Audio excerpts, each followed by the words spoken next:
So good, so good, so good. Spring styles are at Nordstrom Rack stores now, and they're up to 60% off. Stock up and save on Rag & Bone, Madewell, Vince, All Saints, and more of your favorites. How did I not know Rack has Adidas? Why do we rack? For the hottest deals. Just so many good brands. Join the Nordy Club to unlock exclusive discounts, shop new arrivals first, and more. Plus, buy online and pick up at your favorite Rack store for free. Great brands, great prices. That's why you rack. You said this place was steps from the water. We just haven't found the steps yet. How much did we save? Enough. Enough to get lost? Or you could book a stay with Hilton. Welcome to your oceanfront room, just steps from the water. The Hilton sale is on now. Book on Hilton.com or the Hilton app and save up to 20% to get the stay you expected.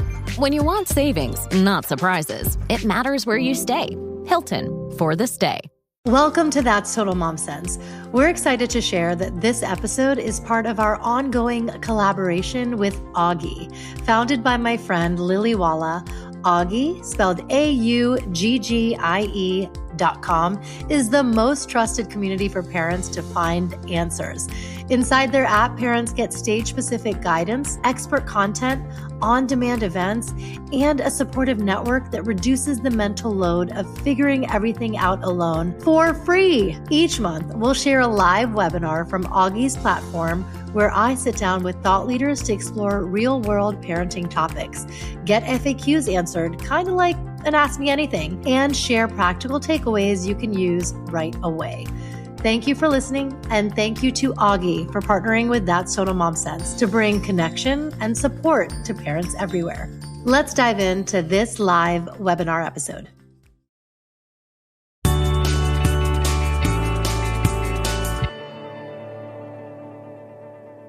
Hi, everyone. Welcome to Rewriting the Parenting Playbook, Honoring Moms, Empowering Families. I'm Lily Walla, the founder and CEO of AUGGIE, and I'm so glad you're here with us today. At AUGGIE, we spend a lot of time inside the realities of modern parenthood. And one theme we hear over and over and over again is that the systems surrounding families were never designed with today's lives in mind.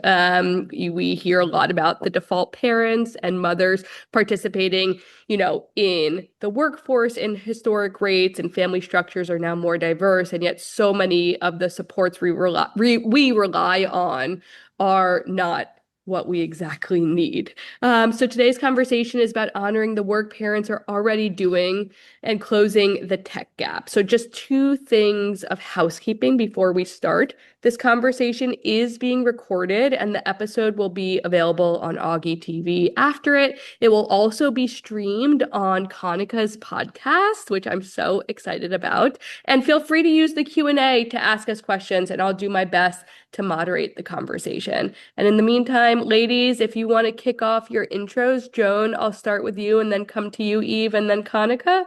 Yeah, awesome. Hi, everybody. My name is Joan. I'm the founder of Boomo.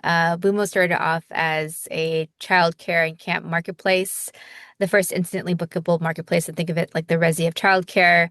We have since evolved to launch an AI family assistant, the first one that can actually coordinate care and camps and do many other things like book reservations and tell me what weather is like for me to pack appropriately for my kids.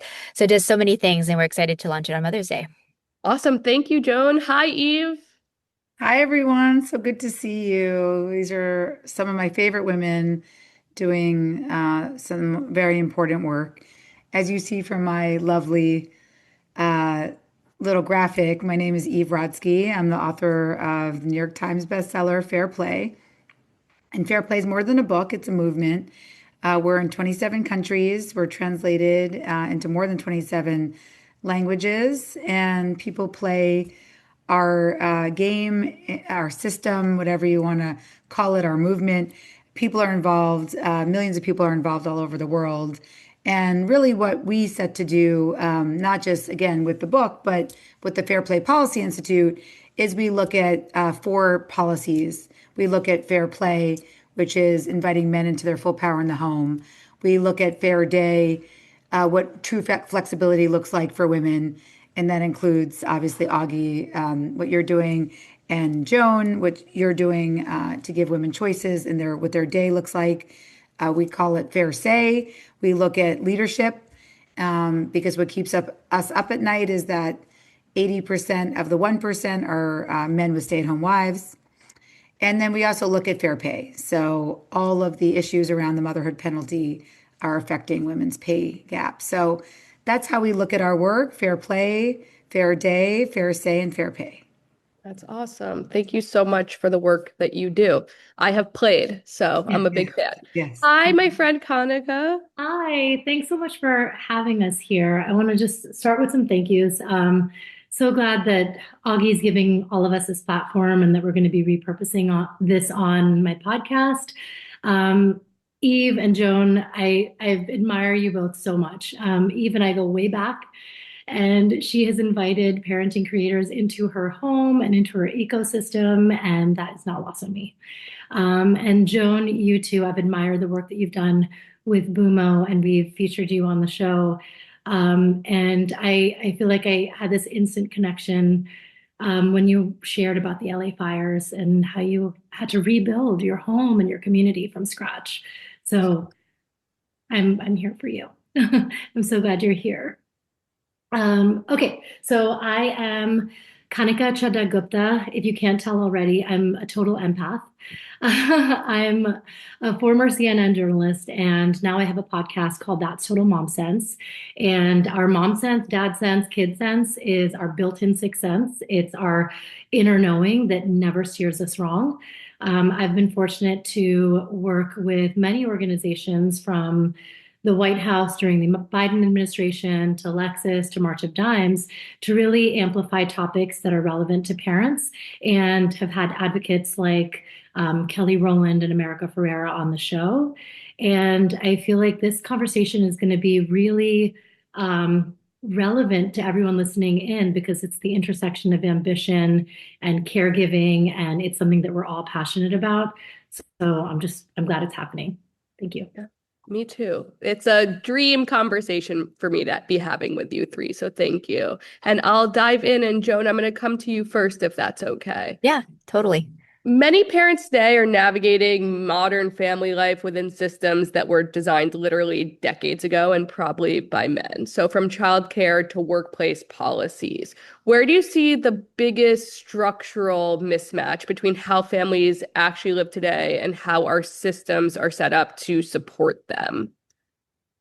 Yeah, absolutely. So to echo a little bit of what Eve said, a lot of family structure is structured around having one working parent, the dad, and then having one parent at home, the mom.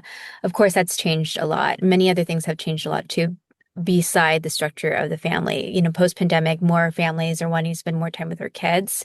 And so the structure of the work week, regardless if you're a mother or a father, it just doesn't work for modern families who have the 3 to 6 gap, right? That's a real gap. You work 9 to 5, but 3 to 6, you're preoccupied with kids' activities.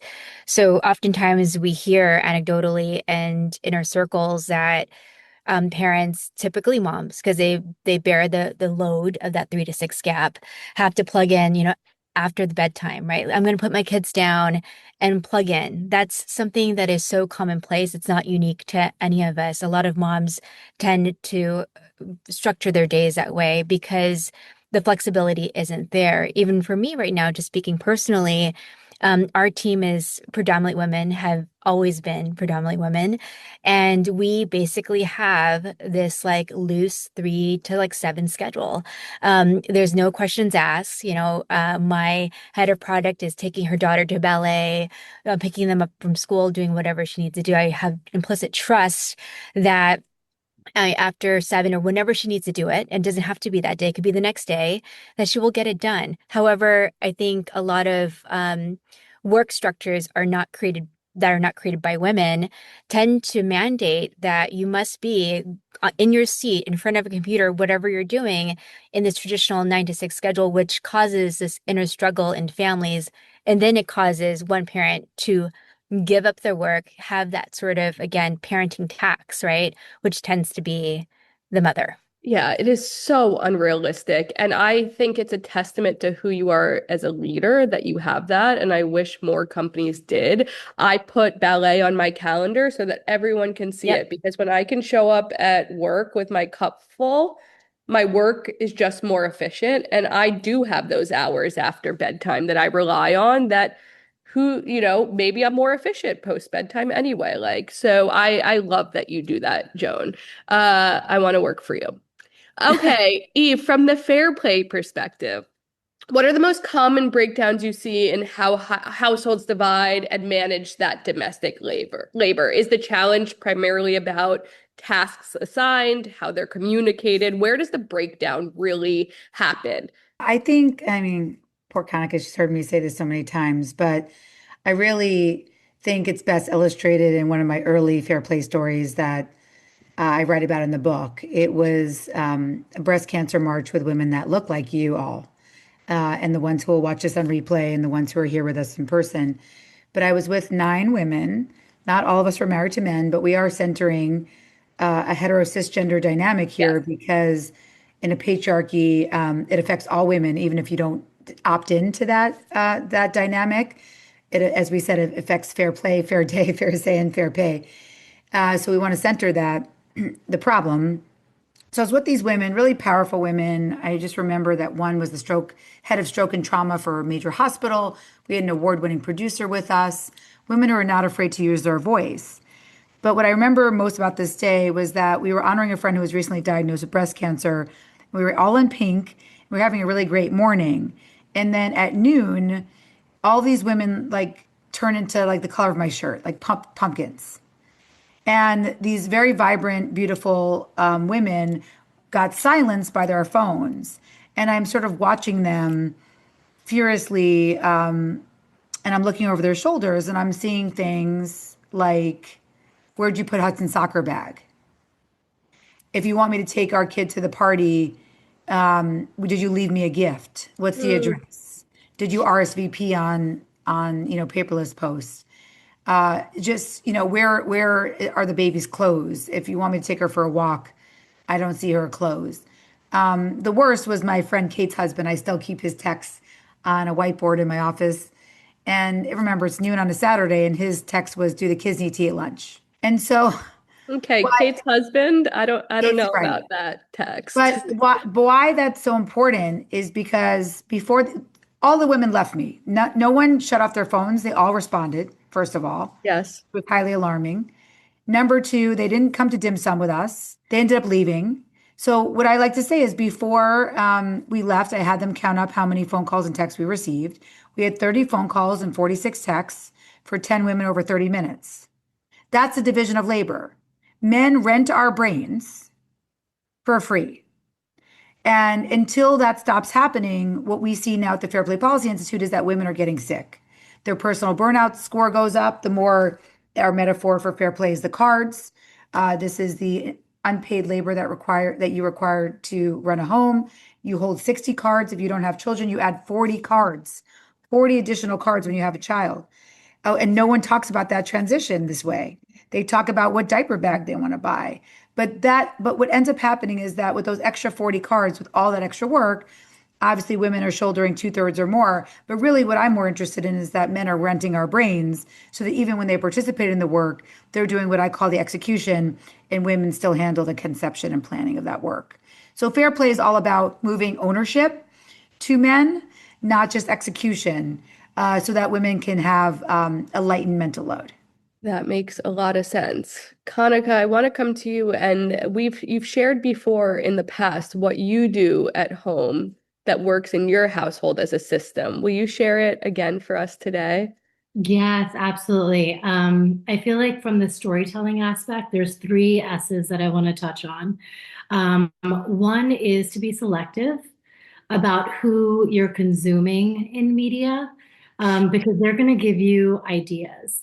And I want to touch on, there was this content creator who's in jail now, Ruby Frankie. I'm sure you guys, yes. Yeah. So she had a son who she was starving and like keeping in a cage. And she had a page called Mom's Truths. or something. So be super selective of who you follow.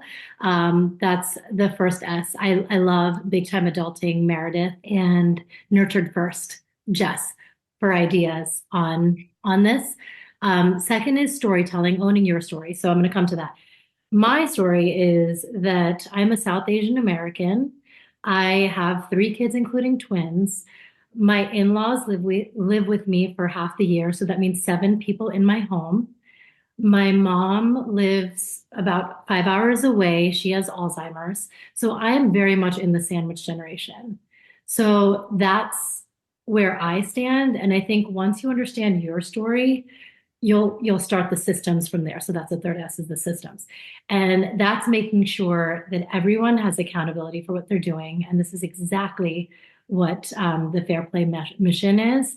Because I shouldn't have to just ask for help. It's like, it's expected. We all are in this household doing the work. And just an example of that is when we got 18 inches of snow 2 weeks ago, my kids. First time or the second time? Yeah, I know, right? I mean, how many freaking nor'easters can we have in 3 months? Yeah. But my husband and the kids went outside and shoveled, and it was 2.5 hours. They had like small shovels that they were using, and then I greeted them with hot chocolate and chicken soup, and like I didn't want to go outside, but they didn't get paid for those chores. It's part of it. Like, why would just one parent be responsible to do all of that? Like, everyone has some skin in the game. So that was one system. And I just want to give a shout out to Eve for all the paraphernalia she has. So this is the Fair Play cards, the unicorn space cards. I got my books here. Yes. Yeah. So Neil and I have read these. We know these inside and out. We have our check-ins. The kids know these cards. They know which cards they're holding. And that's the system. It's like everybody has to chip in. And even 4-year-old, even 3, I've said this in the previous webinar that we had, can do laundry. Yes. And actually, Lori Sugarman is on. She has a whole book on that, on how you can teach your kids young to just get integrated into that household system. Lori's book has become part of our bedtime routine. It's such a good kids book about teaching your child about the mental load and the things that are invisible. Because sometimes when my toddler speaks to me, I'm like, excuse me? Like he just expects certain things. And we then pull out Lori's book and we talk about some work being invisible, because he's 4.5. So he very much understands that like AUGGIE is work. But he's now just starting to understand, with the help of Lori, that there's other type of work. Joan, I want to come to you and just get like a little bit personal, if you don't mind, because Tonica shared what happens in her household. I'm happy to share a system that works for me, inspired by Fair Play. And I think it's important to say, like, Fair Play is amazing. And then you need to build the systems at home that work for you. So Joan, what are your systems at home? And I'm going a little off script, if you don't mind. Yeah, no, all good. I mean, I think one thing that's really important to me is communication with my kids, just like what Kaneko was saying too, is letting them know what I do, what my day looks like. And I'll give you a great example from kindergarten. My daughter was on the swing, she fell off, she got hurt. And then the kindergarten teacher asks her, Reagan, I'm going to call your mom and tell her what happened, if that's going to make you feel better. And she looks at her, she's like, don't call my mom. She's in a meeting. Call my dad. And I was so proud. Yeah. And so, my kids know, and I make it very clear. And I feel like as the mother, I have to work a little bit extra, right? Because externally, that support and that infrastructure isn't there to help them understand that my work is also very important, right? That I also have other things I need to do. So I think for them, they see that. They recognize the work that I do outside of the home. I think also mass delegation, right? You'll see, like, I show reels of my kids doing, unloading the dishwasher, changing grocery or trash bags, all those things are really important. And I think also, with my partner, my husband, I think what's really important too is we have it's not perfect, right? No marriage is ever perfect, but there's a very strong communication between us, and it's it should be a little bit more structured, but it's actually like wildly like implicit. So there are many days where I'll just sleep in and he knows I'm just tired. And he's going to make their lunch. He's going to do all the things that he's going to do, not because he's helping me, because that's his job. He is their father, and that's what he's going to do. You know, or volunteering for, you know, their school trips. Like that is his job. I am not doing it for him or for the family. I'm doing it for my kids if I want to, and then he's doing it for our kids if he wants to too. So I think there's that also. I think, you know, in everything, choosing whether it's your business, your life, but choosing the right partner is really important. And I think that again, I'm not perfect, neither is he. So I've never wanted to present this sort of like mystical marriage because that doesn't exist, right? But I do believe that at least in the parenting load, we have a true partnership. And that has made my life a lot easier. Yeah. Yeah, and I think Eve, you could probably speak to that. Fair play, if I had to assume, isn't for couples that don't want to choose each other. You have to come to the fair play table wanting to redistribute this labor, I'm assuming. Or is that usually what happens? Well, I think it's more like what Martin Luther King says, right? The oppressed are the ones who make the change. You know, I always talk about, you know, labor unions, right? How did we get a 5-day work week? We work 5 days. We have a 40-hour work week, not because people in factories were like, you know what, I'd love to like make my employees happy. It was because of labor unions and strikes. Yeah. So I think it's really hard because most people don't marry the right person because men change after kids are born. So that's what's so hard, right? You can have somebody who looks great on paper, who is a self-described feminist who cares about your career, but men do 5 to 15 hours a week less after kids come. Yeah. And that's just that's a product of the patriarchy. So I think what ends up happening, it's much more like women understand, and this is what I explain in Fair Play, that the home is an organization. And an organization, and you have to believe that. And Fair Play doesn't work for someone who doesn't believe the home is an organization. If they believe the home is supposed to be quote unquote figured out, we'll figure it out. It doesn't work. But for people who are willing to believe that your home's an organization, as someone who's worked in organizational management my whole life as a lawyer, we know that you need three things when you have a successful organization. You need boundaries, systems, and communication. So the system is not rocket science. Communication is hard. People are not used to communicating. Really hard. I was actually really surprised when I did a survey of 1,000 people that I asked what was their most important practice. And I did it vaguely on purpose, but not one person responded communication. They all said meditation or religion, or they didn't understand the question. But I'm here to tell you that communication is your most important practice. And having check-ins when emotion is low and cognition is high, we know that that's the most important thing for a workplace. We know that in the workplace that leaders who do more, not just staff meetings, but check-ins when emotion is low and cognition is high with their employees are much more willing to hear bad news. And so that's because when you say we need to talk and we're giving feedback in the moment, it's very, very hard to talk about domestic labor. So I'd say that practice of communication is really important to set because then you can have people who have buy-in to the system. But systems won't work unless you have boundaries and you have communication first. Thank you for sharing that because the communication piece, you're right, is so true. And I was struggling with my husband, honestly, because I was communicating wrong. And then I had to take a step back and say, you know what? After bedtime or like on a Sunday when we're trying to wind down, not the right time for us. So I was like, something's not getting communicated properly. So I said, okay, he shows up for work. He's getting a bonus at work. So clearly he's doing something right there. How can I set him up for success at home? Because when he told me he was getting a bonus, I was like, how? Because you can't even like respond to this email. Anyway, so what we now do in our household is monthly check-ins, and we do it 30 minutes to an hour, depending on the time, during the workday. I say, send me your calendar link. I'll get on your calendar. Even if we're in the same apartment, we go on Zoom so we can share screens and talk and divide. And that really works for us. So Kanika, I guess I'll come to you on this, like communicating with your partner in your household, what works best. I love hearing tips and tricks. Yeah, well, we do our nightly. Sometimes it doesn't happen every night. Nightly Wow. check-in. Yeah. Nice. 45 That's after the kids are down.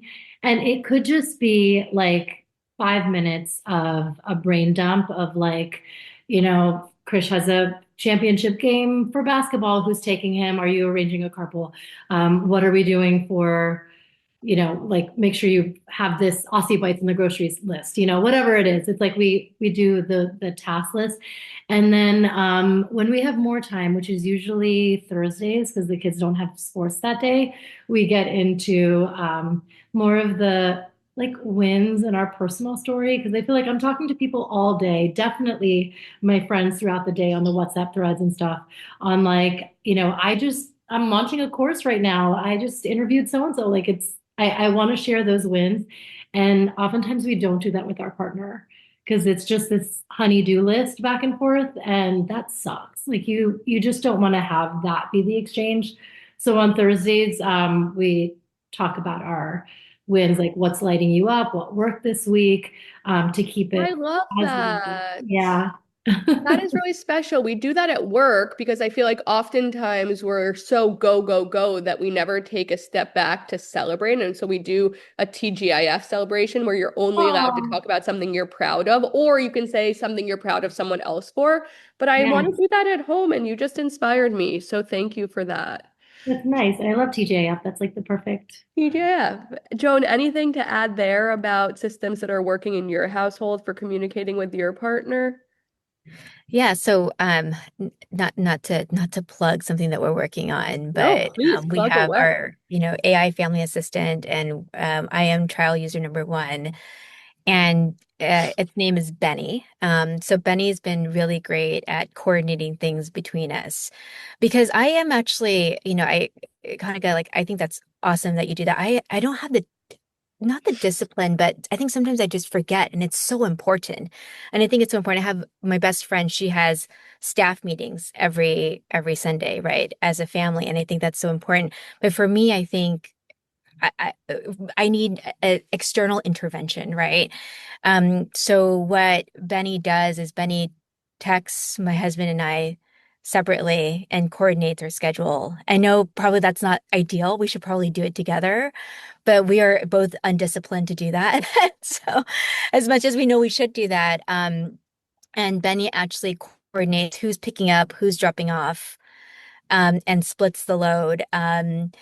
And probably turns like, this is probably not great because I'll turn my terse responses into like pleasant, nice responses. That is so good. I can't do that. I'm working. Yeah. Joan says that she is occupied at this time. Would you be able to take Elliot to the dentist instead? So that's something makes that a big difference. That is brilliant. Yeah, and it sends a daily agenda to both of us of the schedule, sends calendar invites, text reminders. Sometimes I'll make Benny send text reminders to him to like remind him to do this. And so it's been helpful. And, hopefully one day we will get to the point where we can be in the same room, breathing the same air, doing that too. But for now, I'll take Benny because before it was chaos. Like, I mean, some days, yes, implicitly we'll understand what we need to do. Like I'll be tired, I'll sleep in, he'll take over or whatever it is. But it was chaos when both of us just couldn't. There are days where both of us were like, well, I have a meeting at 9. Well, I have a meeting at 9. Who's going to take the kids? And then there's friction, right? And that's unnecessary stress on everybody, yourselves and your kids too. So that's what we've been doing, and that's magically has been working. That is awesome. And Eve just said we had to communicate. She didn't say that Benny couldn't be in the conversation. So Absolutely. Whatever it takes to be low emotion, high cognition, I'm a huge fan. I love that. While we're on the AI part of the conversation, and Joan, maybe this is what Benny will do, but Any tips and tricks on how you're using AI in your households, like meal planning or anything like that? And Joan, tell us if Benny does that, because if it does, we need to switch over to that. Yeah. So Benny has a list of tools. So I actually Cool. just created a recipe meal planner maker. So you basically put in everything you have in your pantry without having to go to the grocery store and all of your dietary restrictions. And Benny will create recipes and you tell it like what your kids like, what type of cuisine, and I'll Awesome. actually drum up recommendations. I'm working on another tool right now for travel where it pulls AI to think about itineraries and the weather and what to pack, just like little things that reduce the load for parents, right? The extra kind of mental brain juice that you have to use. But yeah, Benny pulls your calendar too. Awesome. So yeah, really, really amazing. Kanika, any tools you're using at home that you think that we should adopt AI wise? I'm too analog. So we need to like up our AI game. I have these things with me. I brought them to the last one. Yep. This is my meal planner that I like write out. And then this is the dishwasher checklist because the kids are like, no, it's Trey's turn. No, it's Johanna's turn. And it's like, this is by date. Yeah. Turn to empty So the I know dishwasher. whose turn it is. Yeah, don't mess around. And then this is the weekly calendar that Sunil makes for me.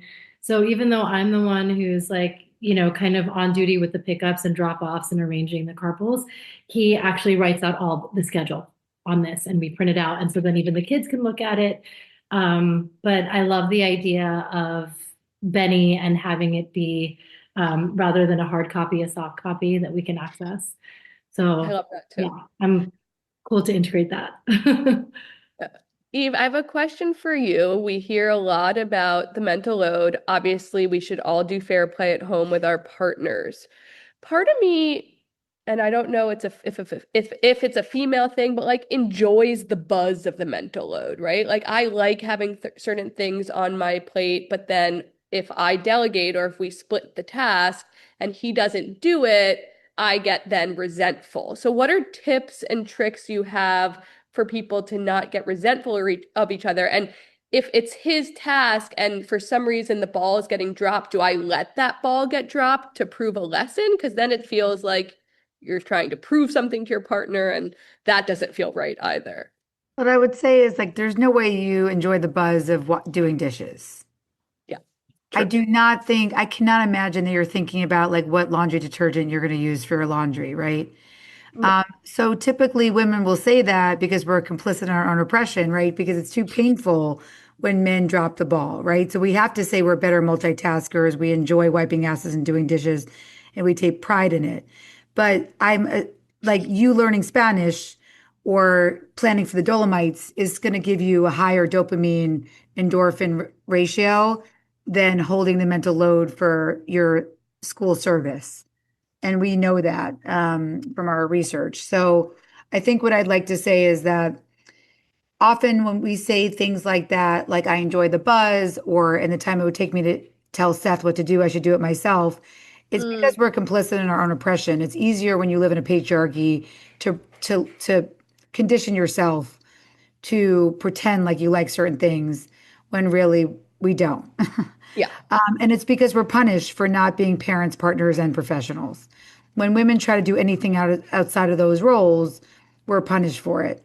And guilt and shame come up. But Dr. Becky and I, we talk about this. I think it's really important, I think, for women to understand that guilt and shame, not just are tools of the patriarchy, but true guilt is actually when something's out of alignment with your values. So say that you have mental load for your kid, or you're supposed to be with them and you may enjoy it, right? Their international food festival, but you also want to take that trip to the Dolomites. A lot of women will not take that trip to the Dolomites because they're like, well, I can't miss my child's birthday, the international food festival, whatever it is. So that's not guilt. What that is something different. So when two things are coming up that are both in alignment with your values, so say a trip to the Dolomites with your friends and your child's birthday. Yes. You don't feel guilty for missing your child's birthday. What you do is you have two things in alignment with your values. And the way I make decisions is Now what I say is I'm not going to make decisions from other people's discomfort. Okay. It's not actual guilt. So typically, if I have two things in alignment with my values and say I'm leaning towards the Dolomites, what I realize is I don't feel guilty for leaving. What I'm anticipating is my husband's discomfort, my child's discomfort, the school's discomfort for me not bringing the latkes to International Food Day. And so what you really have to do is sit with that and say, I want to make my decisions from my values and not from other people's discomfort. Now you asked another question, which is what happens when people drop the ball? Well, if people are telling me their partner's dropping the ball, what I hear as a mediator, right, or as a lawyer, is I don't trust that person. A lack of trust in an organization is it's corrosive. Over time, it leads to real problems in that relationship. So the more I hear, well, do I have to let them fail, or I do it myself, or I'm worried they won't get it done? What I'm hearing from women is I don't trust my partner, and that concerns me. Because there's only one scale in organizational management. It's trust over here and control over here. So the less you trust somebody, the more you walk over to control. And the more women try to control everything, they do two things, right? They lie to themselves and say, I really enjoy this mental load. Or they say to themselves, I need to do it. And then they get sick. So that's what I'm trying to prevent for women. Okay, that makes a lot of sense. Yes. Thank you for sharing that. I want to go to the chat and make sure we're answering people's questions. Somebody said that I'm struggling because my work is important, and of course I'll drop whatever to care for my young child. The expectation of it always being me is awful, yet if he's willing to drop the ball, I have to pick it up. Any advice welcome. So I know kind of what you're saying there, Eve, and I understand that if you can't trust your partner, it's a problem, but what do you do in the moment if your partner's making it you feel, or his actions are saying that your work isn't important? And anyone feel free to answer that. Well, I'll start. I mean, again, this is it's classic patriarchy, right? To say that your job is more flexible or to value time as money. So I think the reason why fair play is a movement and not just a system is because if we could just introduce Benny and men would just buy in, again, whether it's Benny doing ownership or fair play, organizational systems work. But the reason why they're not even adopted is because people don't come to the table. And that's because that gets back to the fact that the secret formula of the home is not just systems. It's systems, communication, and I said boundaries. Boundaries is what that woman is talking about. When you lose trust in a relationship, it's because we have also been complicit in breaching our own boundaries.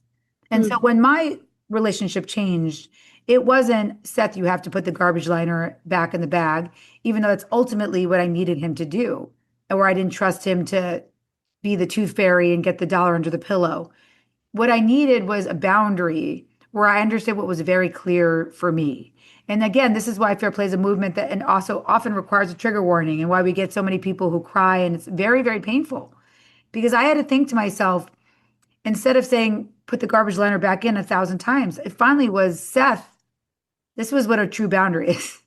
True boundary is saying, you have 3 hours after our kids go to bed to watch Sports Center, work out, and finish PowerPoint deck. And I'm doing things in service of our home, literally till my head hits the pillow, which is 2 hours after you go to bed. And I'm not going to live like that anymore. Yeah. There are two choices. I could do it through court-ordered custody, as so many empowered women are doing these days. And that's why the right is trying to shut down no-fault divorce, because women do have that agency.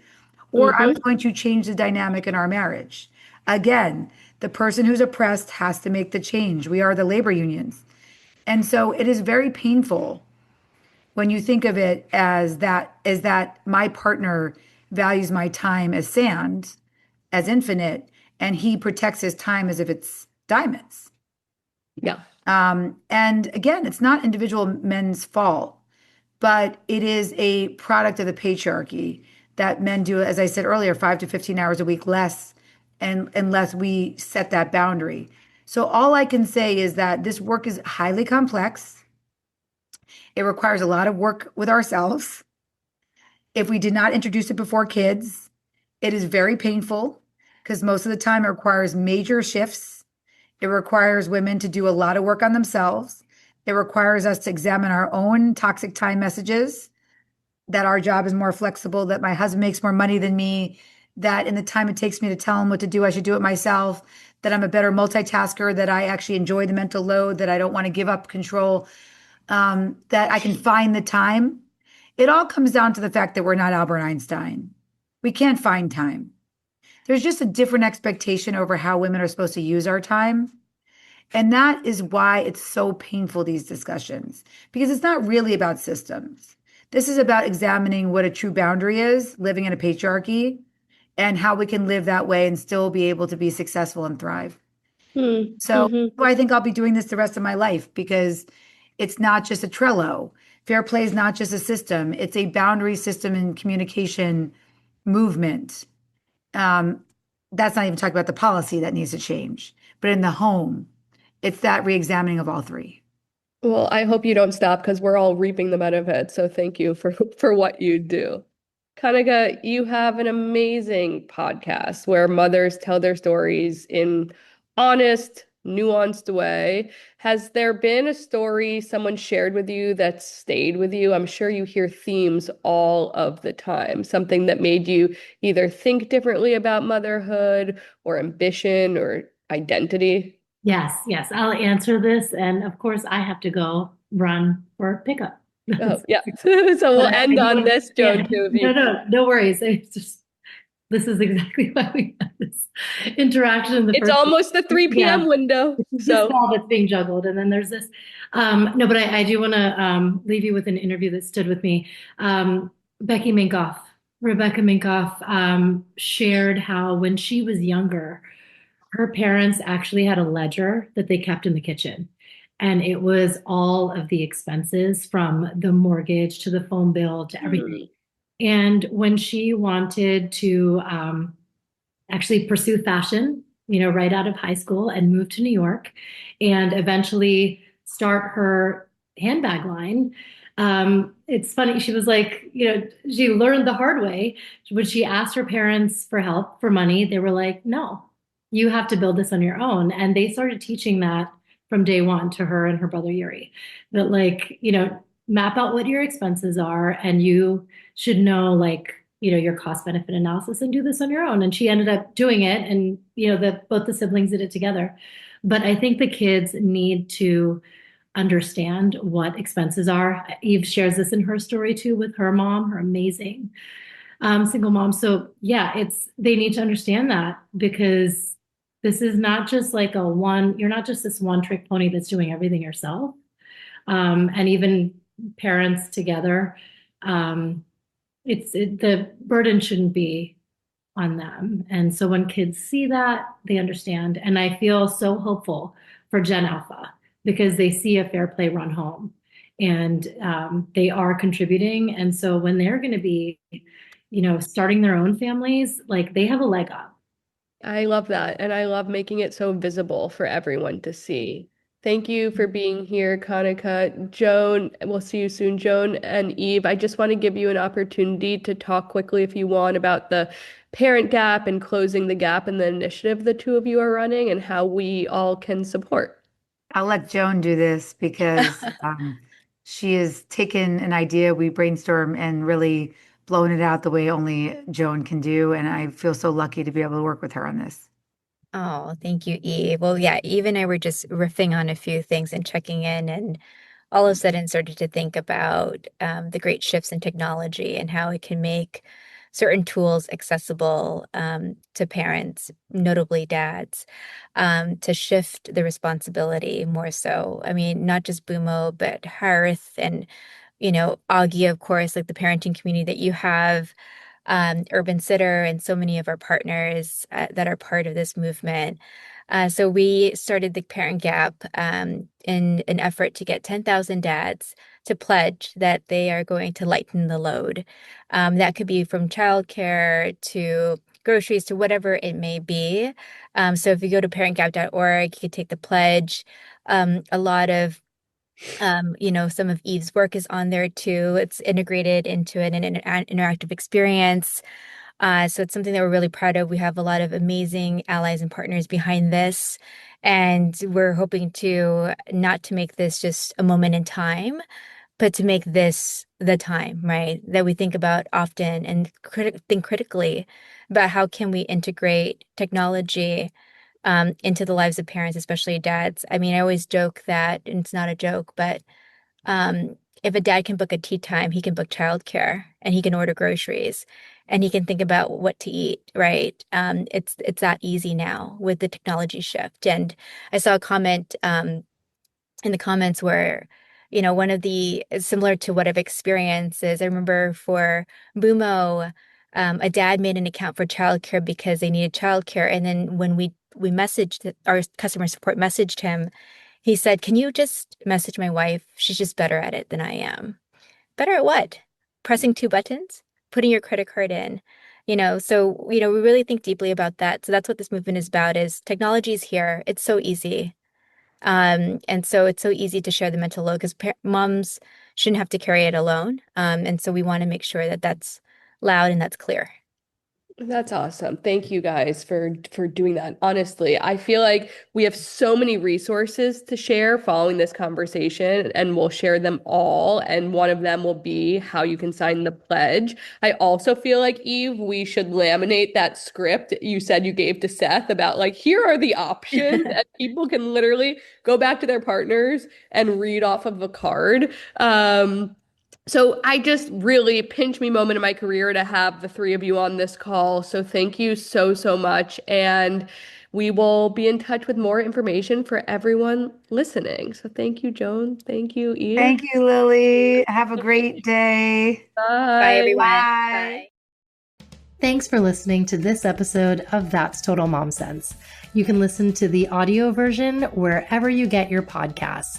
Just search for That's Total Mom Sense. You can learn more about my guests by logging on to www.thatstotalmomsense.com. Be sure to follow me on Instagram, where I'm most active on social media. My handle is @KanikaChadda-Gupta. And if you have ideas for show topics or guests you can't wait to have on the show, write to me at thatstotalmomsense@gmail.com. And lastly, please rate, review, and subscribe to That's Total Mom Sense if you haven't already. Thanks for being in my tribe. Do you ever want to shake Corey Matthews or DJ Tanner and be like, ugh, your life is so easy? Well, mine wasn't. Hi, I'm Holly Brown, and Everybody Knows But Me is a narrative podcast about my chaotic childhood, full of family secrets, dark comedy, and shocking revelations, all told through my love of 90s sitcoms. So grab your Beanie Babies and get ready for a show that belongs in the TGIF Hall of Fame. Subscribe to Everybody Knows But Me wherever you get your podcast.